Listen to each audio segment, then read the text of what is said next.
আজ জানবো digital arrest. Digital অ্যারেস্টের কী কী section হয়, কোন অ্যাক্টের মাধ্যমে পড়ে এবং ডিজিটাল অ্যারেস্টের প্রসিডিওর কী। চলুন স্টার্ট করা যাক। সাধারণত ডিজিটাল অ্যারেস্ট বলে কিচ্ছু হয় না।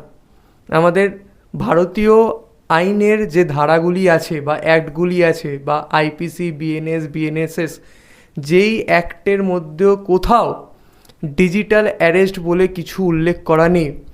ডিজিটাল অ্যারেস্ট বলে যেইটা এখন মার্কেটে চলছে বা আপনাদেরকে হয়তো অনেক পুলিশ স্টেশন থেকে বা অনেক ফার্জি পুলিশ স্টেশনটা কথাটা ভুল, ফার্জি পুলিশ স্টেশন থেকে কল আসবে বা ফার্জি পুলিশের কল আসবে, এসে আপনাকে ভিডিও কলে বলবে আপনি ডিজিটাল অ্যারেস্ট হয়েছেন, আপনাকে এত টাকা দিতে হবে বা এইভাবে আপনাকে বেল করাতে হবে।